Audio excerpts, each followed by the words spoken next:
Bom dia, meus irmãos. Podem se sentar, por gentileza.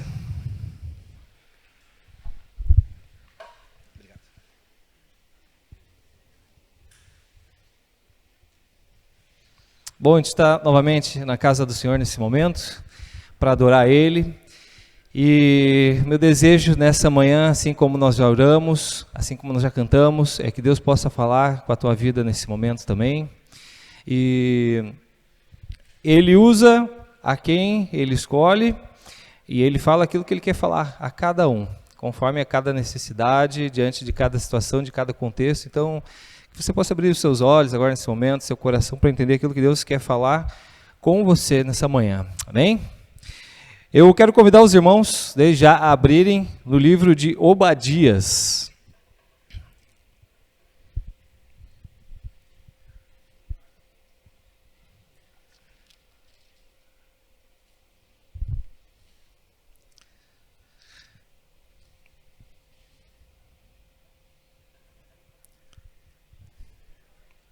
Eu aguardo os irmãos aí abrirem. É um livro bem pequeno, no meio da Bíblia.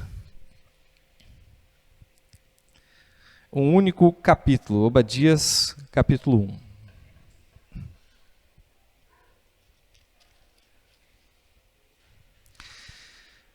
E nós vamos ler, em especial, o versículo-chave dessa palavra de hoje, que está lá no versículo 15. Que vai dizer assim: porque o dia do Senhor está perto, sobre todas as nações. Como tu fizeste, assim se fará contigo. A tua maldade cairá sobre a tua cabeça. Amém, meus irmãos? Nessa manhã, o título desta mensagem que eu quero compartilhar com os irmãos é As Lições de Obadias. Extraí algumas aplicações, alguns ensinamentos para as nossas vidas. E antes de nós entrarmos nessas lições que o livro de Obadias traz para nós, é bom a gente compartilhar e entender o contexto, de fundo sobre o livro de Obadias. Obadias, meus irmãos, por característica, ele é o menor livro da Bíblia, tá bom? Dos profetas menores, ele é o menor. E de toda a Bíblia, o menor livro que você encontra é exatamente esse, Obadias. Obadias, ele foi um profeta que ele é contemporâneo do rei Jeorão, o rei de Judá, e isso está mais ou menos no ano de 627 a 586 a.C. Nessa história, neste livro de Obadias, vocês vão ver Deus falando através deste profeta, clamando e declarando uma promessa de vingança para um povo. Deus dirigindo uma palavra de condenação para uma nação. E que nação é essa em questão que nós lemos no livro de Obadias? É sobre o povo de Edom, da cidade de Edom, os edomitas. Quem são os edomitas, meus irmãos? Os edomitas são aqueles descendentes de Esaú. Esaú, irmão de Jacó, irmãos gêmeos que nasceram por uma palavra, uma promessa de Deus a Isaac. E esses gêmeos, a Bíblia relata que existia uma rixa desde o ventre da mãe deles.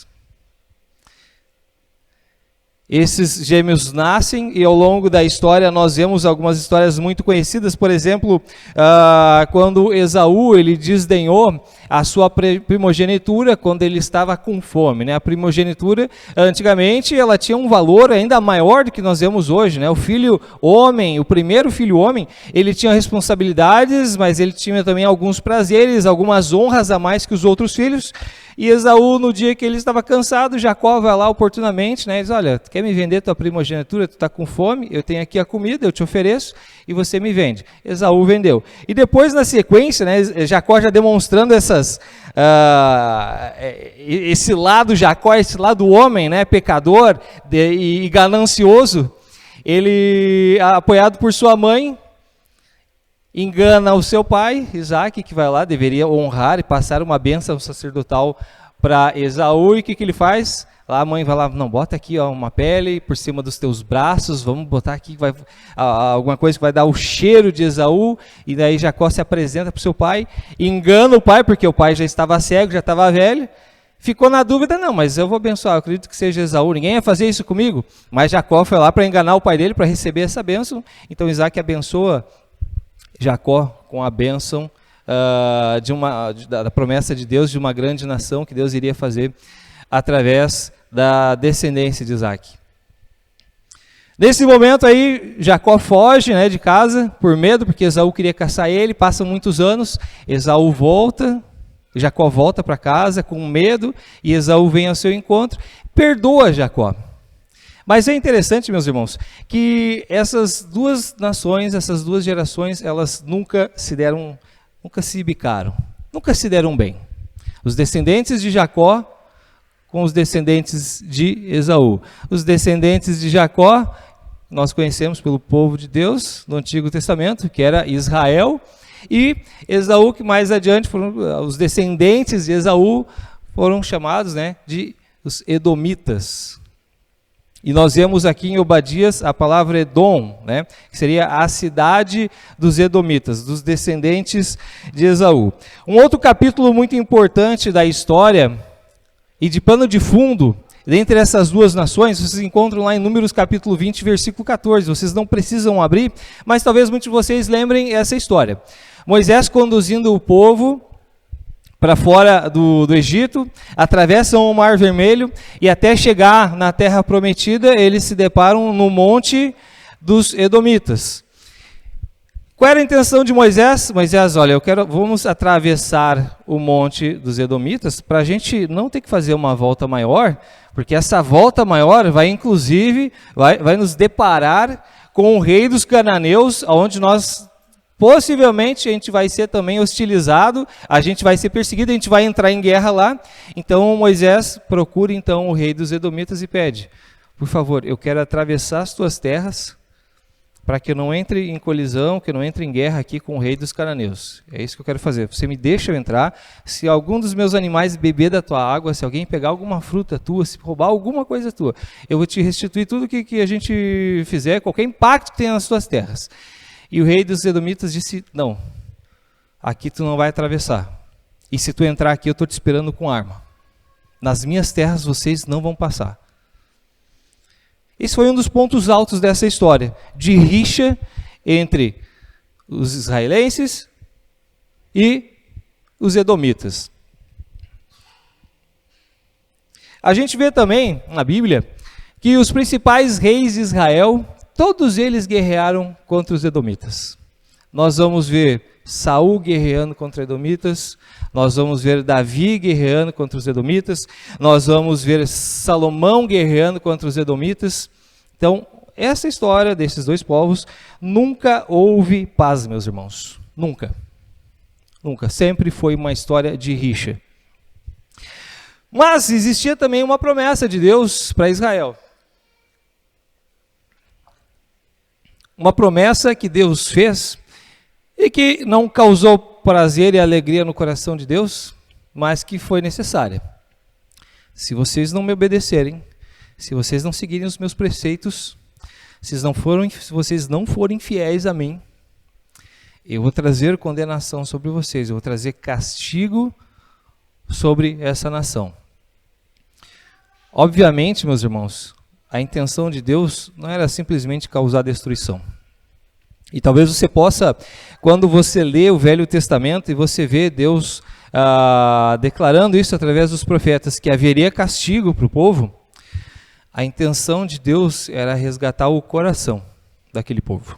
Era isso que Deus queria. Deus queria obediência de coração, uma obediência sincera. Não queria um culto vão daqueles homens, ele queria um culto real. E o verdadeiro culto que nós podemos oferecer a Deus, ele nasce no nosso coração, não simplesmente nos nossos gestos, não está simplesmente estar domingo na igreja, em simplesmente fazer as nossas devocionais, orar, mas sim em ter devoção realmente a Deus nas nossas atitudes, revelando um coração que realmente esteja inclinado para Deus. Era isso que Deus queria com Israel.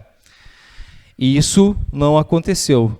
E assim, Deus, que cumpre a sua palavra, permite que a Babilônia, uma nação que estava crescendo demais naqueles dias, ele vem e vai levar o povo de Israel cativo, vai saquear a cidade, houve muita destruição, roubo, e as pessoas foram levadas, exiladas para a Babilônia.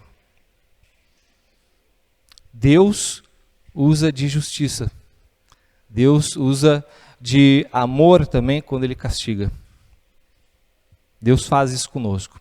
Mas é interessante, né, que essa é uma questão de justiça, né? Deus cumpriu sua palavra sobre o seu povo. Essa justiça, como eu falei, vem embebida de amor. Mas é interessante que Ele não aceita a justiça humana.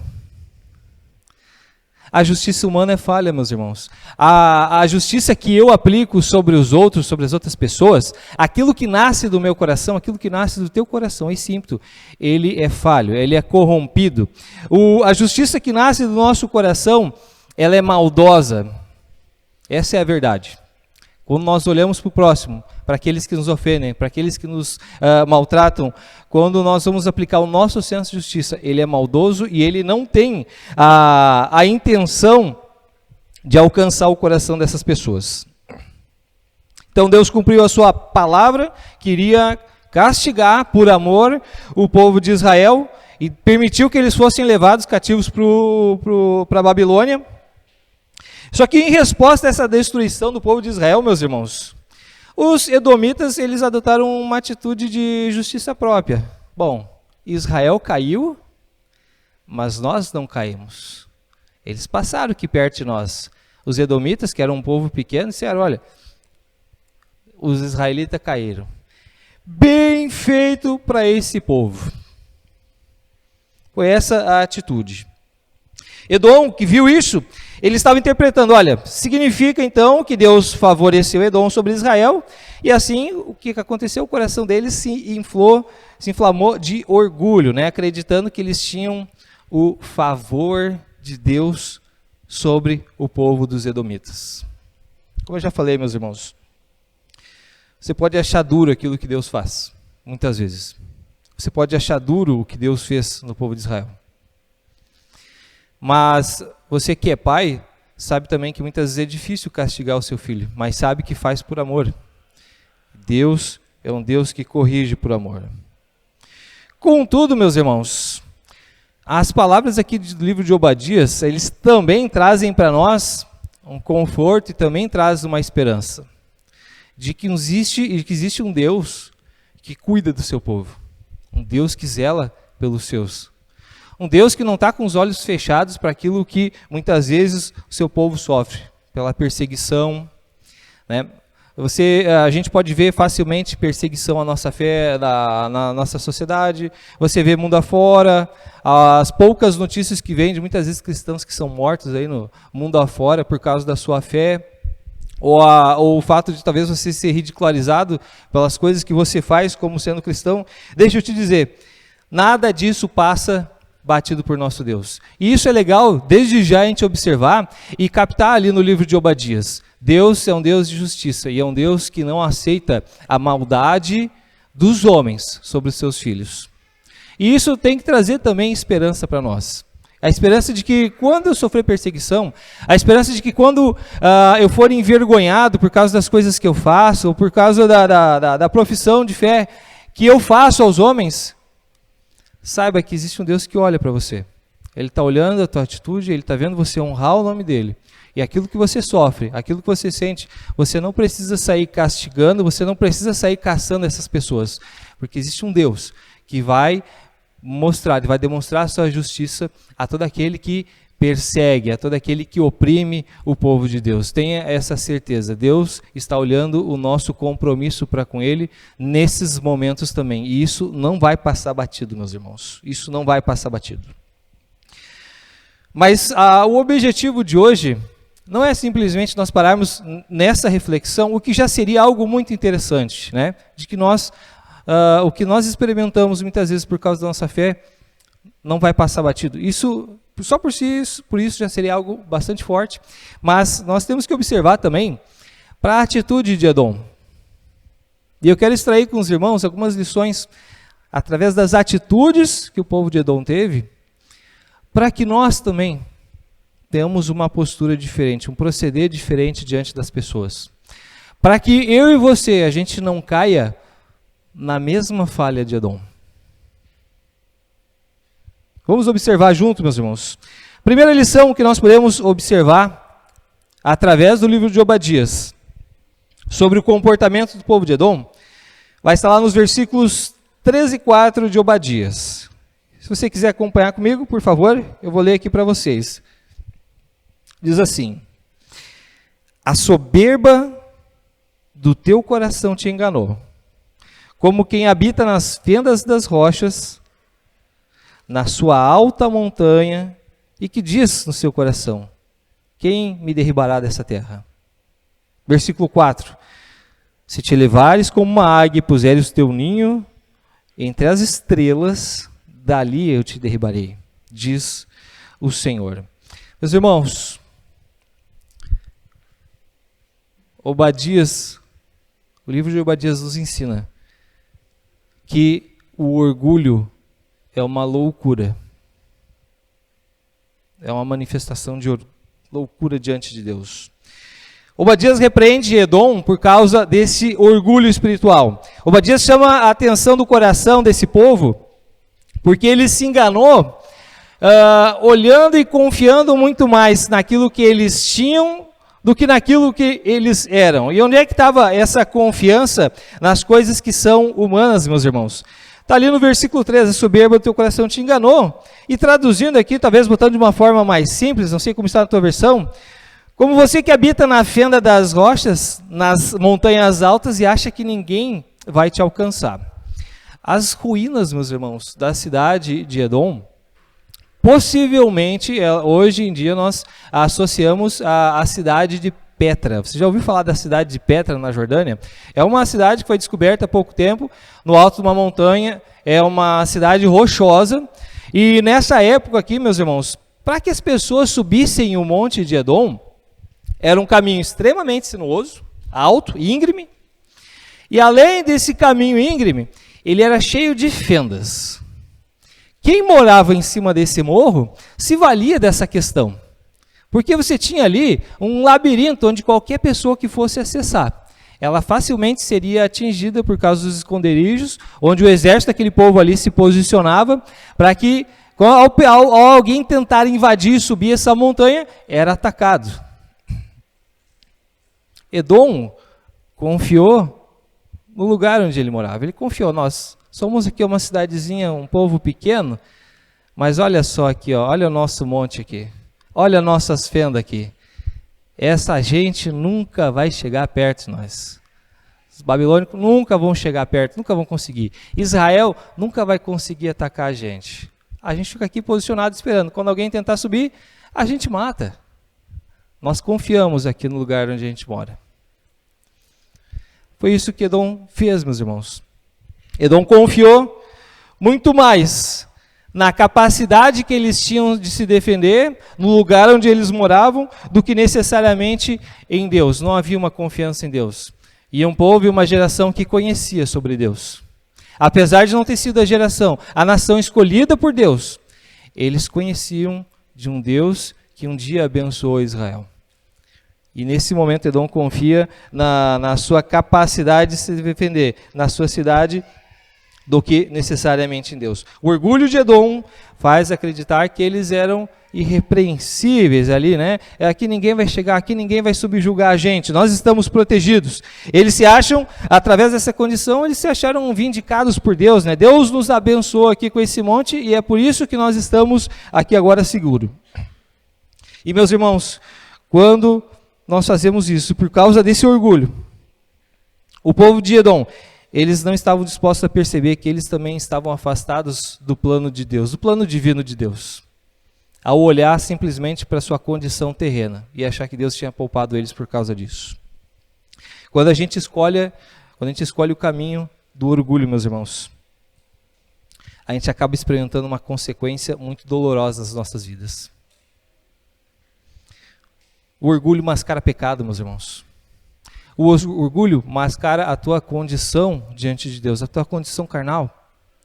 O orgulho mascara que você é um pecador e que você necessita da graça de Deus. O orgulho faz você achar que aquilo que você tem, que aquilo que você é o suficiente.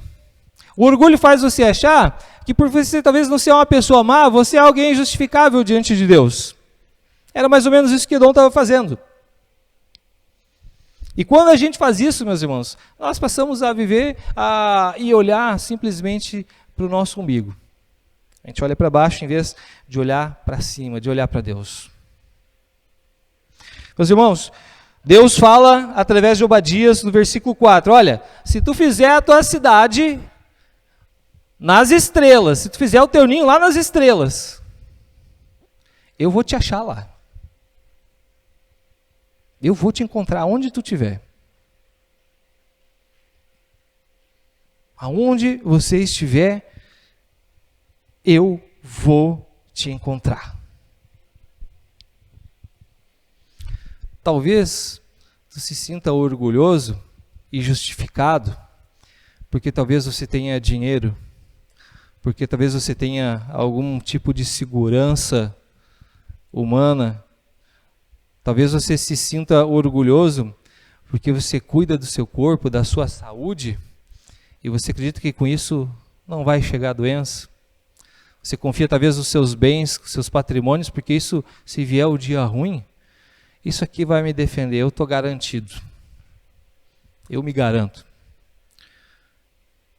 Talvez você faça isso. Talvez você esteja se sentindo assim. E esse mesmo coração que diz que quando nós temos, eu me garanto, deixa eu te dizer, mas eu não tenho, eu não me garanto. Mas é o mesmo coração que se aflige também por não ter. Porque continua achando que o dinheiro vai ser a solução para as coisas, para os problemas e o que vai trazer felicidade. E não é. Então, o mesmo coração que também deseja aquilo que não tem, achando que isso vai trazer segurança, é o mesmo coração que, olha, eu tenho e eu me garanto. Deixa eu dizer para vocês, se Deus quiser operar na minha vida e na tua vida, não existe nada que vai impedir. Não existe uma montanha íngreme, cheia de fendas, de ferrolhos, onde vai ser difícil acessar. E Deus prometeu isso para Edom. Pode fazer teu ninho lá nas estrelas. Eu vou te achar onde tu estiver. E eu vou aplicar a minha justiça. Mas, meus irmãos, talvez você se sinta orgulhoso por ser salvo. Talvez você se sinta orgulhoso por não pecar. E deixa eu dizer para você, isso continua sendo orgulho. E isso continua cegando a nossa condição. Talvez você sinta, olha, eu sou alguém vindicado por Deus porque eu procuro fazer aquilo que é reto. Então, a gente se apresenta diante de Deus muitas vezes com o coração inflado, né? Senhor, que bom que eu não peco. Que bom que eu não falho, Senhor. O Senhor é bom demais para comigo. Isso também é manifestação de orgulho, isso também te faz ficar cego diante da tua condição, diante da tua realidade. E onde entra o orgulho nessa questão, meus irmãos? Entra uma outra palavra que a gente chama de reputação. E durante a reflexão sobre essa palavra e sobre essa manifestação de orgulho, quando muitas vezes nós somos cristãos, nós nos declaramos assim, há muitos anos atrás, tinha um jovem aqui na igreja, e esse jovem, a gente procurava caminhar junto, conversava, nós fazíamos discipulado, e um dia esse jovem falou, Alisson, eu sou um cara bom, meu. Eu tenho procurado cuidar aqui da minha reputação, né, daquilo que as pessoas olham, daquilo que as pessoas pensam sobre mim, a gente tem que cuidar sobre isso, né? Então, assim, eu tenho procurado zelar por isso. Pensava na reputação, né, como os outros olham sobre nós. E aconteceu, meus irmãos, que com o tempo, diante de circunstâncias, diante de falhas, porque todos nós somos falhos, o que aconteceu? Esse mesmo jovem que pensava que a reputação era algo importante ao estar num contexto de igreja, quando ele falhou, quando ele tropeçou, a primeira atitude dele foi, vamos vazar, porque aqui eu não consigo. Eu não consigo ser aquilo que Deus pede para eu ser, então não posso estar na igreja. Orgulho, meus irmãos. Você também tem que cuidar. Mesmo estando na igreja, mesmo se declarando cristão, a nossa condição diante de Deus não muda.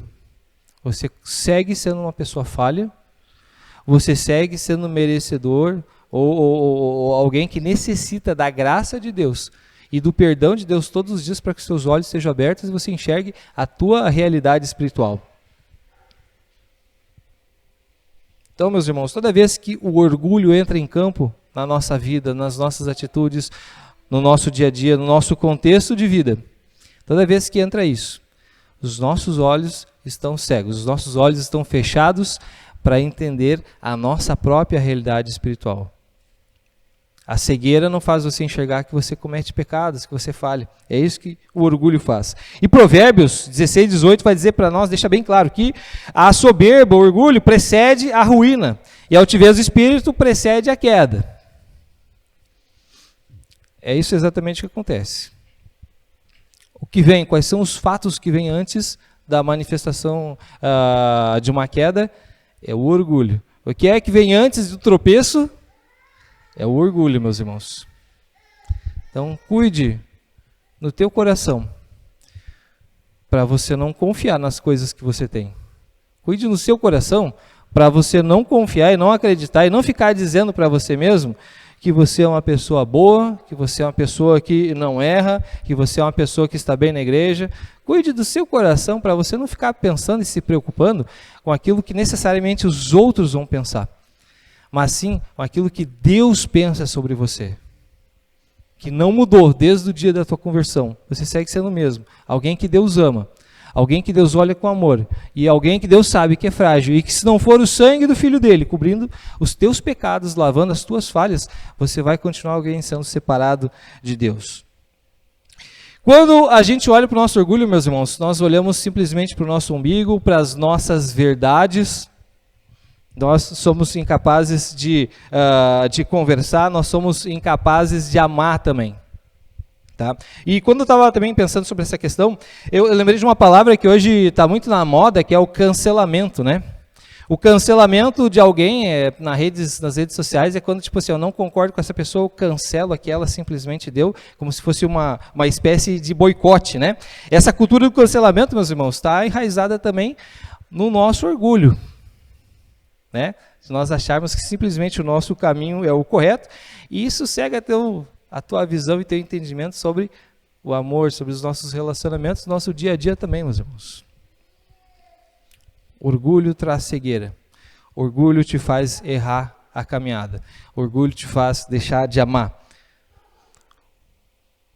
O orgulho, meus irmãos, ele se baseia na presunção arrogante de que o nosso caminho ele é divino, de que o nosso caminho é o correto e é uma exaltação a nós mesmos. Essa foi a primeira falha de Edom. Edom se exaltou. Edom achou que eles eram vindicados por Deus. Edom olhou para o lado e viu Israel caiu. Israel, essa grande nação, foi levado por Babilônia. Nós, pequeninhos, em cima do nosso monte aqui, super difícil de achar, aqui a gente está garantido. Deus diz, eu vou te achar onde você estiver. Deus também fala, e deixa isso para nós também. Aquilo que Ele quer fazer na tua vida, Ele vai fazer. Ele vai operar. E mesmo que a manifestação do poder de Deus na tua vida, num primeiro momento, não se apresente como algo gostoso, nós podemos confiar que a justiça, que o amor de Deus e que o castigo de Deus muitas vezes sobre nós, tem o caráter de buscar o nosso coração. Diferente da justiça humana, como nós já falamos. Que ela é maldosa, que ela é irresponsável e que simplesmente pensa no meu bem-estar, naquilo que eu acho, na forma como eu vou me achar justificado. Bem, meus irmãos? O orgulho, meus irmãos, é loucura. Fuja do orgulho.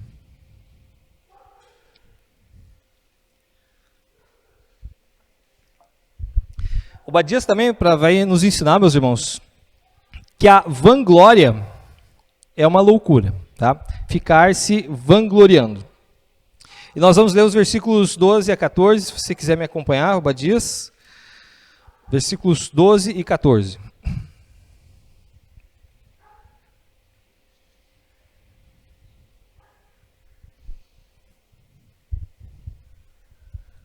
diz assim: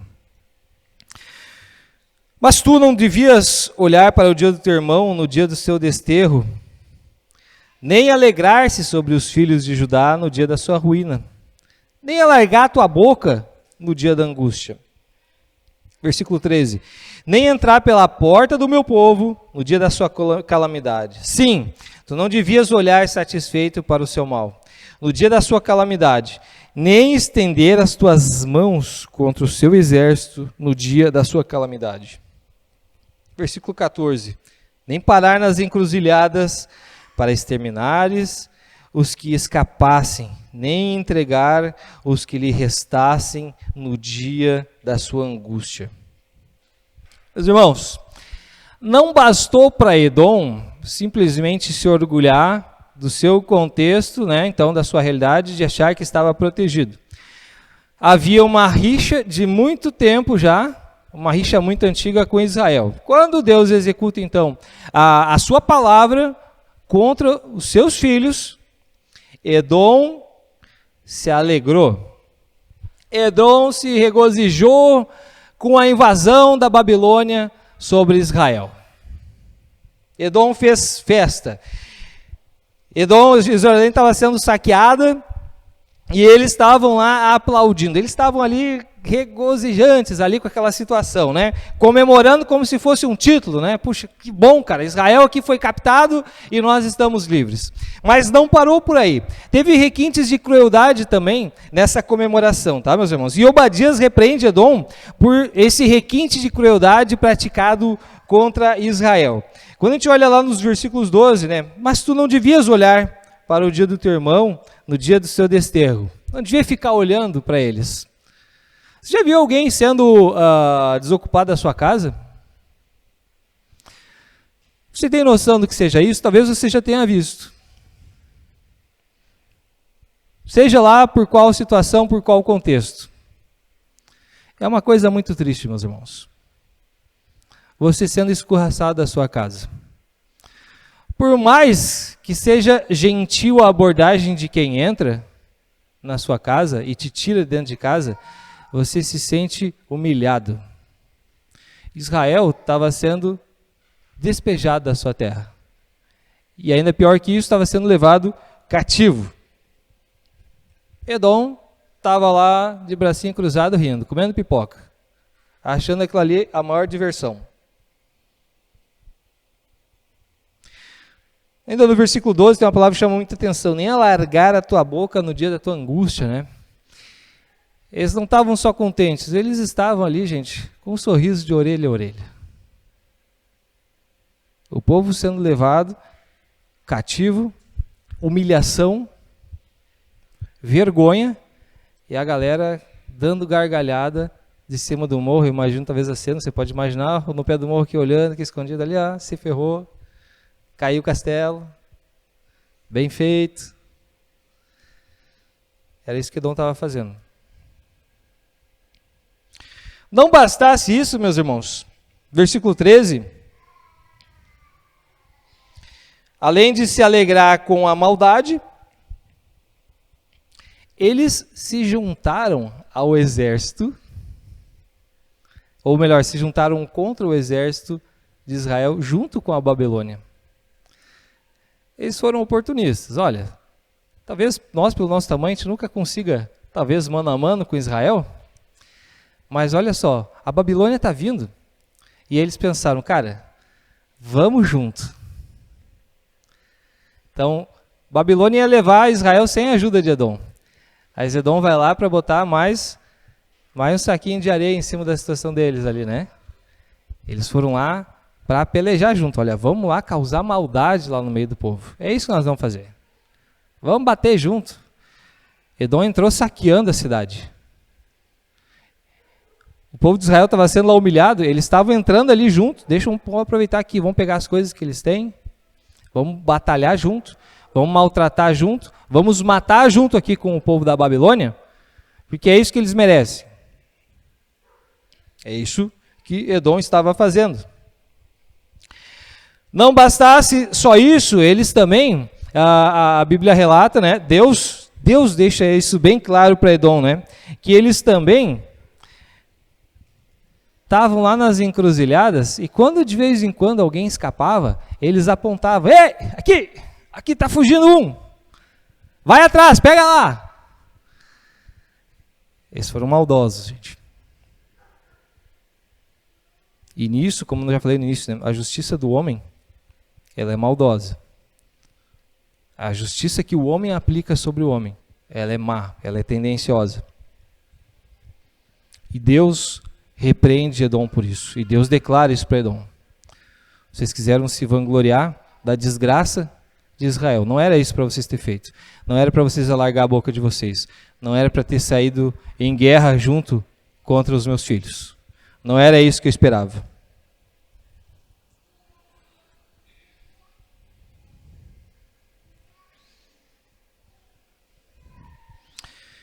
Edom, meus irmãos, deveria ter manifestado graça. Edom deveria ter manifestado amor ao povo de Israel.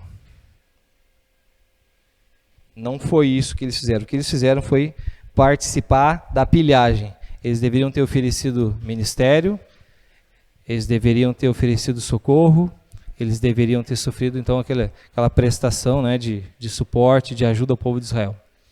E isso não passou em nenhum momento na cabeça dos edomitas. Nenhum momento, meus irmãos. Deixa eu falar aqui uma coisa para vocês. Pode ser fácil a gente ficar racionalizando esse sentimento de Edom, né? A retórica, talvez todo aquele discurso baseado em toda uma história de conflito, de animosidade com o povo de Israel, talvez faça a gente humanamente dizer, cara, eles receberam aquilo que eles mereciam. Talvez você diga isso no seu coração, olha, esses insultos e essa batalha que foi travada, talvez ela está justificada por conta dessa rixa entre que os dois tiveram, né? Ambos os lados tinham conflito, tá, meus irmãos? Israel também, nessa história toda, ela também teve o seu desdém para com o povo de Edom. A gente não está falando aqui simplesmente de um povo que errou e um povo aqui que é santinho, que não tinha falhas. Israel também participou e construiu junto esse relacionamento com Edom. Mas esse sentimento, meus irmãos, essa ostentação, ela é muito fácil de nós adotar. Ela é muito fácil de você fazer ela e fazer igual Edom no seu dia a dia. Como eu já falei aqui antes, né, aquela palavrinha que eu disse, né, poxa, bem feito. Você já falou isso para alguém? Você se lembra desse sentimento? Bem feito. A gente faz, meus irmãos. Quando a gente vê a queda de alguém, seja amigo, seja inimigo, seja aquela pessoa que eu não gosto, é fácil a gente olhar para esse contexto e dizer, bem feito. E é uma coisa simples, parece um sentimento, é um ensinamento que nós temos na Bíblia, de algo muito elementar, né? Mas que é uma tremenda dificuldade para nós, porque o nosso senso de justiça diz isso, né? Poxa, bem feito, que bom que aconteceu isso com essa pessoa, né? Não sei se você já proferiu, se você não proferiu, Deus te abençoe e continue guardando o teu coração dessa forma. Mas tu já falou? Começa a prestar atenção, né? Será que esse sentimento é correto? Pelo que nós vemos aqui Deus falando, esse sentimento é errôneo, meus irmãos. Talvez tu já tenha olhado com altivez para o teu próprio irmão que pecou. Talvez você já tenha, do alto da sua estante, onde você esteja, na galeria lá da fé, da igreja, da comunidade onde você está, dizer assim, cara, olha só, como esse irmão erra. Bem feito, errou. Você acha que isso é difícil acontecer, meus irmãos?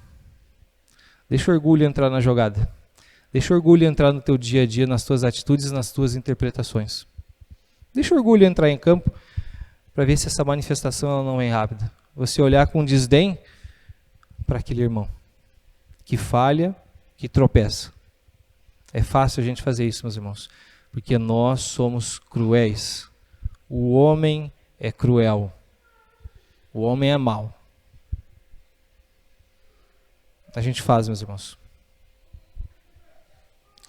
É fácil a gente adotar esse sentimento também como nação, né? Esse sentimento nacionalista quando alguém é atacado, quando alguma outra nação é atingida. E eu trouxe aqui um exemplo que talvez tenha sido conhecido, você que aí tem seus 30 anos, talvez possa lembrar do ataque de 11 de setembro de 2001. Uma das cenas que me choca naquele dia,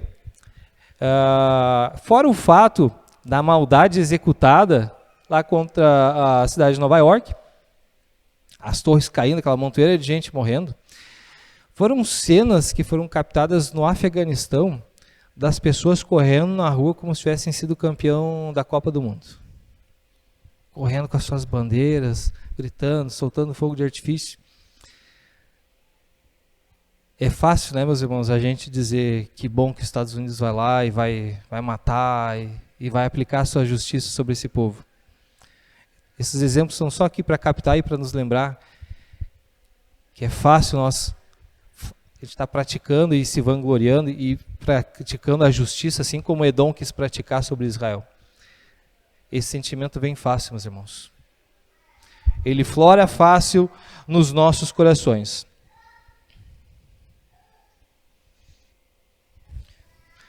Obadias deixa claro que vangloriar-se na diversidade do outro, de outra nação, de outro contexto de vida, meus irmãos, é o caminho contrário ao caminho de Deus. Esse é o caminho contrário. Romanos, capítulo 12, versículo 14, vai deixar bem claro que nós somos chamados para abençoar. Você não foi chamado para amaldiçoar. O mandamento de Deus para nós diz: abençoe. Quando você for amaldiçoado, abençoe. Quando o cavalo te dá uma patada, você dá uma espiga de milho para ele. É para isso que Deus nos chamou. Para abençoar quando nós somos amaldiçoados. Para abençoar aquele que te persegue. Para abençoar aquele que falta com respeito contigo. Para perdoar aquele que te afronta. Para você abençoar, não somente um perdão, mas abençoar, desejar a bênção de Deus sobre essa pessoa, em que você sinta ou experimente essa sensação de ódio ou de descontentamento, ou que te faz florar esse sentimento de justiça. Nós somos chamados para abençoar. Hebreus 12:2, Cristo, meus irmãos, fala que Cristo, ele ignorou a vergonha que ele estava passando, toda a humilhação que ele sofreu, para cumprir a vontade de Deus sobre a vida do seu Filho, e porque através do seu sangue nós fôssemos perdoados. Cristo ignorou a humilhação, para que Deus cumprisse o seu propósito na vida de Jesus. Da mesma forma, meus irmãos, nós devemos ignorar a humilhação. O cristão é chamado para isso. Por mais difícil que seja, meus irmãos, e por mais duro, talvez, que seja isso para você, como é muitas vezes para mim também, que também sofro com essa questão, que também tenho as minhas irritações, que também tenho as minhas limitações, falar e entender que o que Cristo espera de nós, meus irmãos, é que a gente ignore isso. E a gente tem que olhar para Jesus nessa hora. Olha o exemplo dele. Se você está aqui hoje, se a tua vida foi transformada, foi porque um dia alguém também ignorou a tua afronta. Jesus ignorou a minha e a sua afronta na cruz para que nós pudéssemos ser salvos. Nós somos chamados também para ignorar a afronta. Então, ao contrário do que Edom fez, que foi praticar a maldade, quando ele teve a oportunidade, quando ele se vangloriou, quando ele se alegrou que a desgraça havia chegado sobre Israel, né? Ajudou a saquear, apontou quem estava lá, os fugitivos escapando, guerreou junto. Ao contrário de você aplicar a sua justiça humana, nós podemos esperar que existe um Deus que faz a sua justiça no tempo certo. E no lugar de amaldiçoar, nós abençoamos. E no lugar de praticar a justiça, nós abrimos mão de todo o nosso orgulho, nós abrimos mão da nossa ofensa, para que Deus faça a sua obra através das nossas vidas, meus irmãos. É quando nós abrimos mão do nosso direito de vindicar a justiça, o nosso direito de vindicar o olho por olho, dente por dente, é que Cristo se manifesta através das nossas vidas. Isso é muito importante, nós não esqueçamos, meus irmãos, não esqueça disso.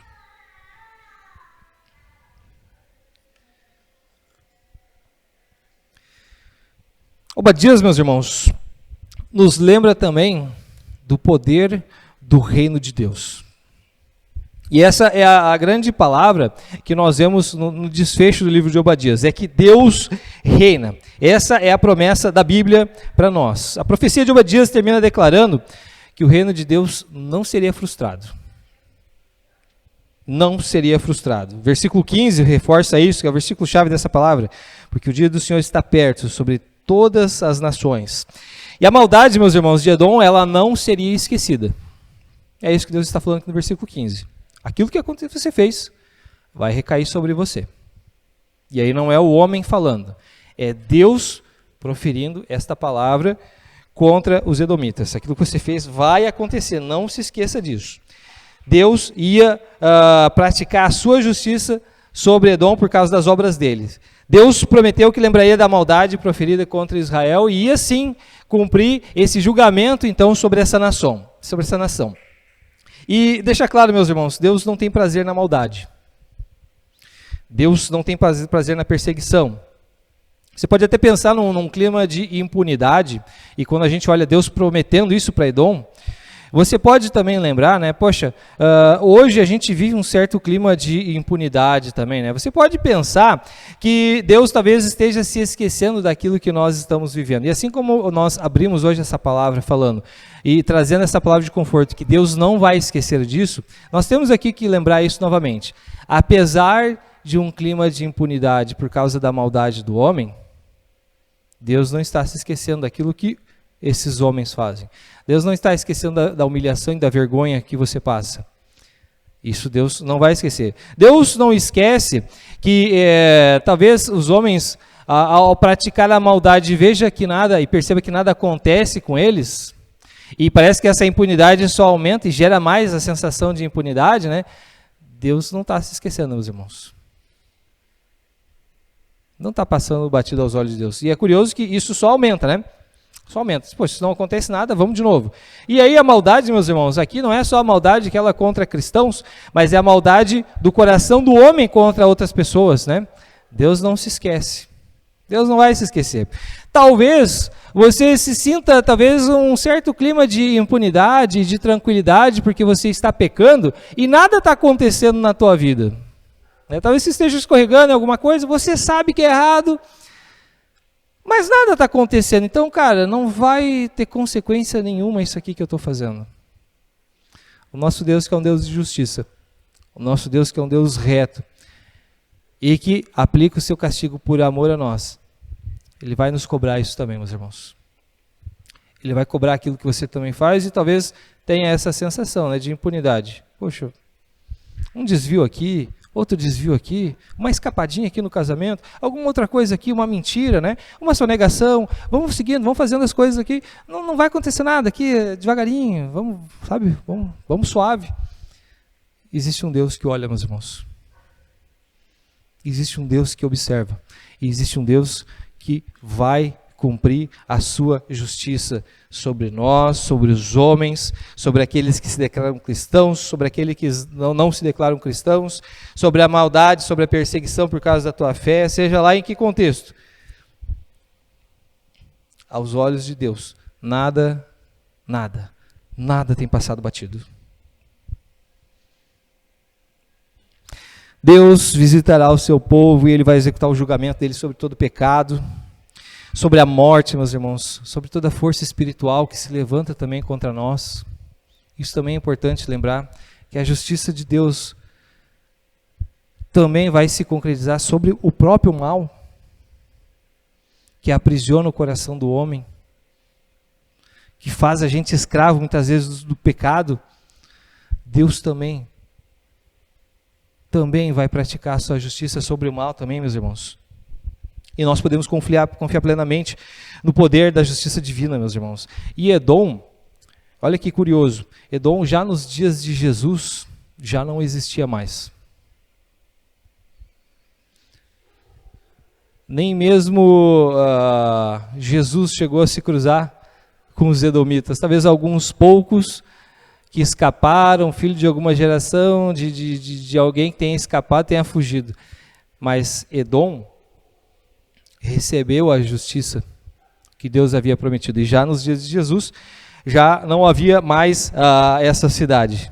E eles foram saqueados por judeus. A Bíblia, alguns livros apócrifos dão conta que Judas Macabeu, alguém que se levantou contra a cultura grega dentro do povo de Israel, foi quem executou a justiça, usada por Deus, pela permissão de Deus, para que os edomitas fossem destruídos.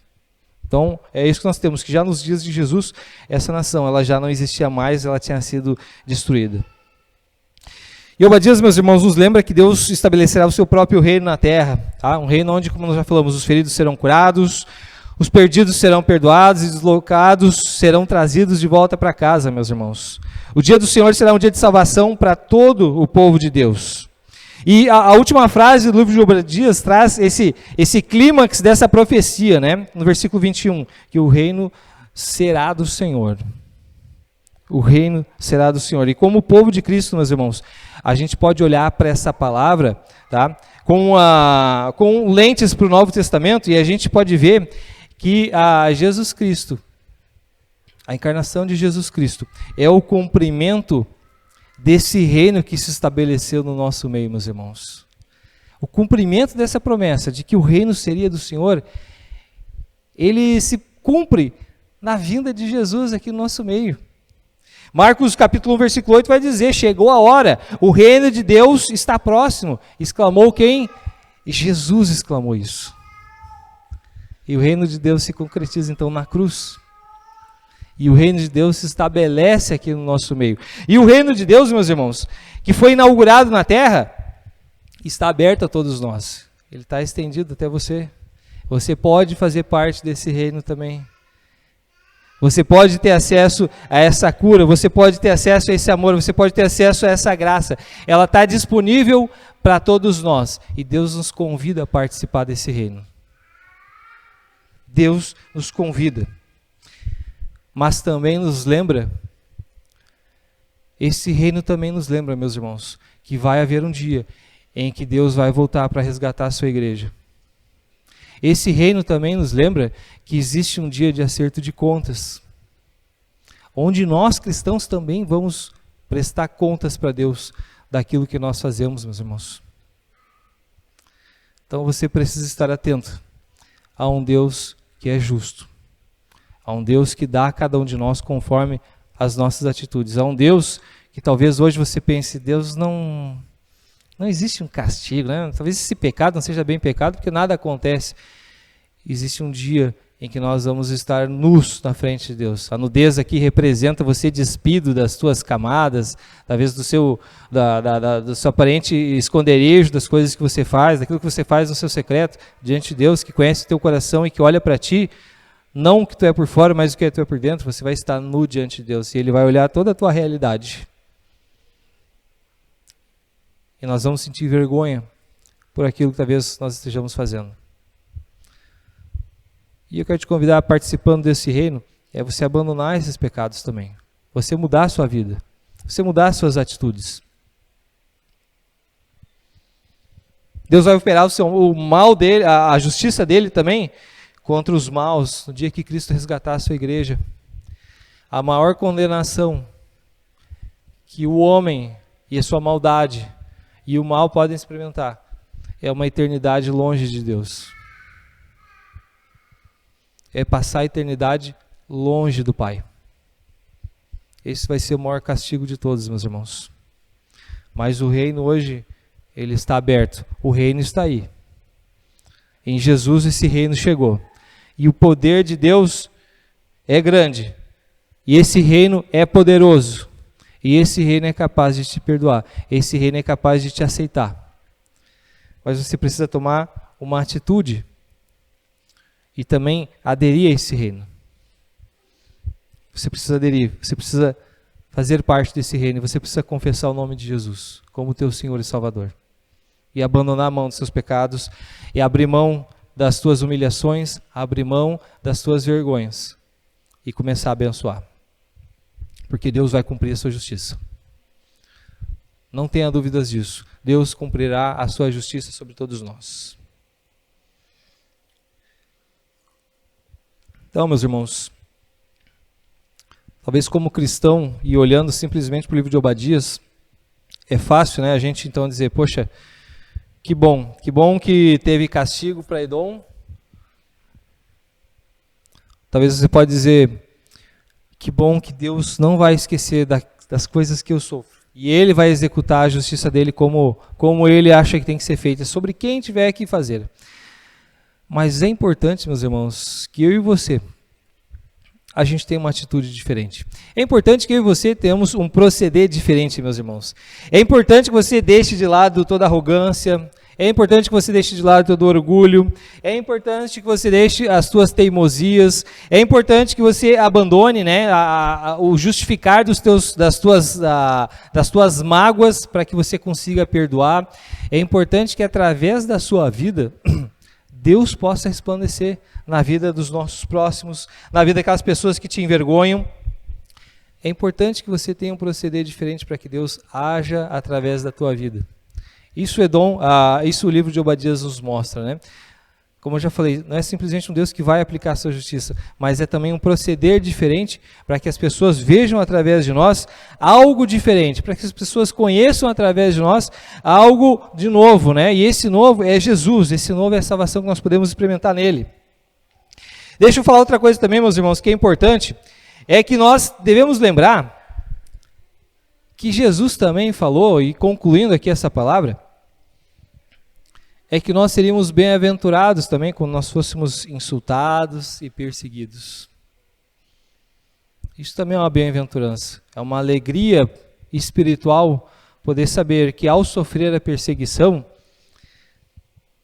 nós vamos receber essa honra da parte de Deus. Né? Então, Jesus nos chama, meus irmãos, a agir diferente. Jesus te chama a ter um proceder diferente. Jesus te chama a sofrer as perseguições, sofrer a maldade, sofrer a injúria com bom ânimo, com amor, abençoando quando você é amaldiçoado, para que no dia da vinda dele, você possa se encontrar diante de Deus e você possa estar nu, mas que Deus possa se alegrar com aquilo que Ele vê no teu coração. Amém? Que o teu proceder seja diferente, meus irmãos, que você confie na justiça de Deus, que você não confie no seu orgulho e que você não haja com maldade para aqueles que praticam mal. Confie que Deus vai se alegrar com a tua humildade e abençoar aqueles que te amaldiçoam. Amém? Vamos orar, meus irmãos? Vamos ficar de pé?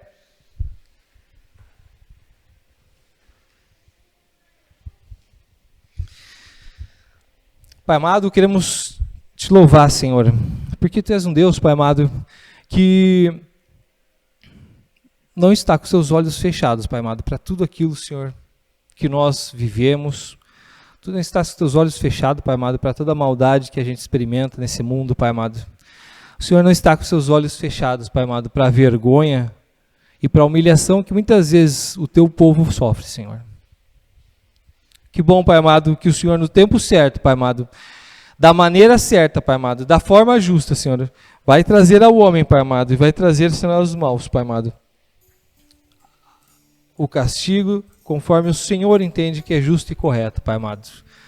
O Senhor nos anima, Senhor, nos encoraja, Pai amado, a abrir mão, Senhor, dos nossos ressentimentos, Pai amado. Nos encoraja, Senhor, a abrir mão, Senhor, dos nossos direitos, Pai amado, da nossa sensação, Senhor, de necessidade de justiça, Pai amado. Que nós possamos abrir mão disso, Pai amado, e que no lugar da maldição, Pai amado, que no lugar da justiça humana, que o Senhor possa, Senhor, estar nos ajudando a abençoar, Pai amado, e a cumprir aquilo, Senhor, que Tu nos manda, Pai amado, a abençoar, Senhor. Senhor, que nós possamos olhar para o Teu Filho, Senhor, que ignorou a vergonha que sofreu na cruz, Pai amado, por amor a nós, Pai amado, que assim também seja o nosso proceder, Pai amado, que nós possamos ignorar, Senhor, abrir mão, Senhor, dos nossos direitos, Pai amado, abrir mão, Senhor, das nossas vergonhas, Pai amado, para que o Senhor reine, Senhor, através das nossas vidas, Senhor, e para que assim, Pai amado, aqueles que no Senhor nos perseguem, Pai amado, aqueles que talvez sejam os nossos inimigos, possam perceber o Senhor nas nossas vidas, Pai amado. E que acima de tudo isso, Pai amado, indiferente se aceitarem ou não, Pai, que o Senhor veja a inclinação do nosso coração, Pai amado.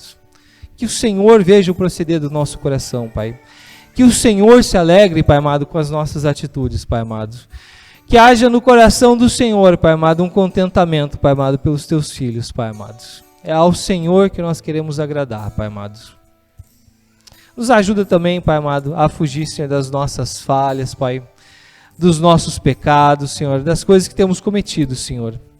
Porque talvez, Senhor, apesar de não sofrermos as consequências agora, um dia nós estaremos na Tua presença, Pai. E queremos, Senhor, estar felizes e alegres na Tua presença, Senhor, e não humilhados, Pai amado. E não, Senhor, aquele sentimento de nudez, Pai amado. Mas que o Senhor possa transformar o nosso proceder, a nossa caminhada, Senhor, para que a festa seja completa, Senhor, o dia que estivermos na Tua presença, Pai amado, em nome de Jesus. Amém.